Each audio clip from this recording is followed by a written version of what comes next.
Hi guys, just doing a quick screencast lesson to explain to you how to use Google Forms. Pretty sure that I got around to about 7 or 8 staff members on Monday, but there were several people who I couldn't get to who were in a classroom. This is the best way I can get to you and teach you something that might be able to help you in the classroom or help you in whatever position you have in our school. So I'm just going to run you through Google Forms. So first thing you need to do is click on your Chrome browser. Make sure you're logged in. Go to your apps icon over here, click on that. Go into Drive, which is your cloud-based storage. Click on Create, and you'll see a whole heap of options here. We're going to focus in today on using Google Forms, so click on that. Okay, so what's come up here at the moment is some settings which you may or may not want to consider when you're designing your form or your questionnaire. I'm going to tick automatically collect respondents' names, even though in my survey or in my form I could request people to type their names in. I'm going to automatically collect that information, so I'm ticking that one as well. So for hypothetical reasons, I'm just going to title this form, what should I call it?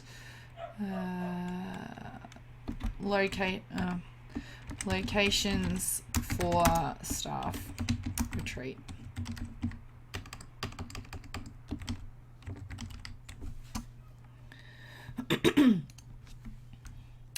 Please, this question was called form description, so I might put in something like, we are considering all possibilities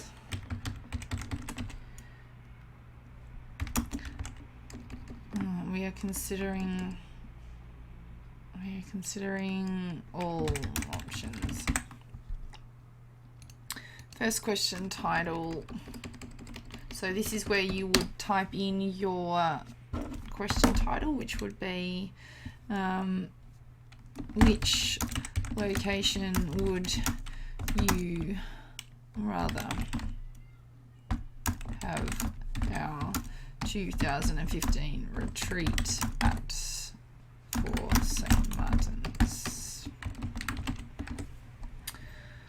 Okay, so I'm not going to put any help text in because I think that question's pretty self-explanatory.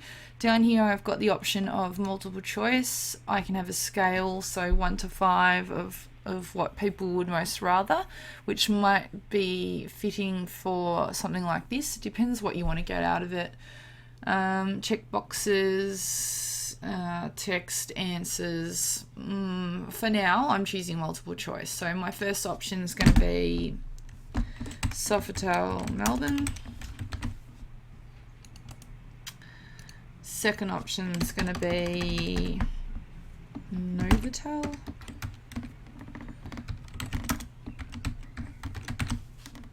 Third option might be Houseboats, just for something different.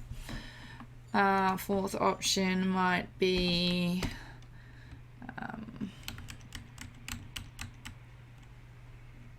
none of the above. Okay, if I was to finish this survey right now, I'd click on done, but I'm not. There's one more question I want to ask, so I'm going to click add item. And my question is going to be, please, if you have any other suggestions, please add them. And the answers can be text. So the answer would come up in this box when they typed it in. So, okay. I'm just going to click, okay, before I click done, I just want to go up here to the top toolbar along here. You can see that there's edit questions, change theme, view responses, view live form. So change theme means you can change the presentation of how it all looks. And if you have a look over here, there's some really cool different pictures and colours and all sorts of stuff. Because our thing's kind of eventful or sort of a fun kind of thing, I'm going to pick this one. And yeah, so it's just showing me now how it's going to look when it gets put online. So I'm going to go back to edit questions, which is where I can type all my stuff in, and view live forms, showing me how it looks on the internet.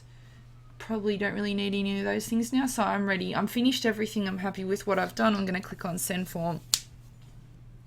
So what I can do in here is it's going to send an email to everyone or whoever you select that you want to send this form to. If I wanted to send it to the whole staff, I would start typing in for my group of all staff members, whole staff, and it automatically adds them.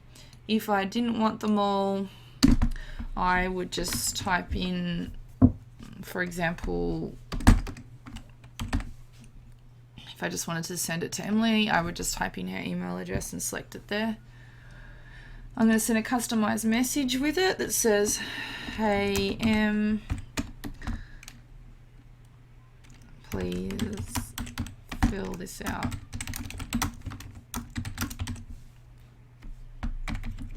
Now there's two options over on the right hand side here.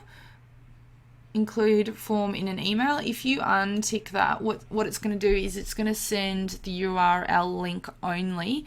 Then they can click the URL link and it'll come up with that cool sort of theme layout that we saw before. If you don't click that and you click include form in email, it just comes up with a simplified just text version without any images, which they can just type their answers to straight away from their email. So it kind of depends what you want.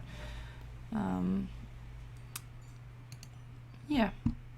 So then you just click send. I'll just put in my other email for the purpose of this, showing you this.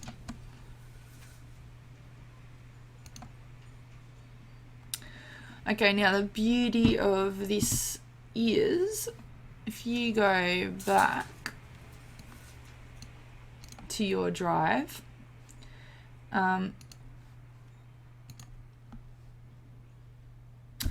what it automatically does is it creates an Excel spreadsheet where everyone who's filled in your survey it's going to record their responses in that. So if you come down the list here, you'll see it's automatically made an Excel document called Locations for Staff Retreat Responses. So if I click on that, up comes the headings. It's automatically put these in based on the questions in my survey. So it's going to timestamp. So timestamp is the time the person's filled in the form. It's going to put in their name as well, their choice of preference that they had here, and any other suggestions that they have down here. Now, because I haven't actually sent this form to anyone, I'm just doing it as a demo. I don't have any responses to collate and show you, but it's a pretty cool feature because what you can do from here, and if you did this with children, is you can actually make graphs based on this data. So you can insert charts and do a whole heap of different stuff with it. So it's very versatile, kind of handy little thing, handy little tool to have under your belt. Yeah, so I hope that's kind of answered a few questions, or I was clear enough for you to understand. Happy to go through it again with you at school. But yeah, I don't think it's too overly complicated. And that is all I'm going to say today. So thanks for listening, and hopefully I can look forward to receiving some surveys or questions from you in the future. Thank you.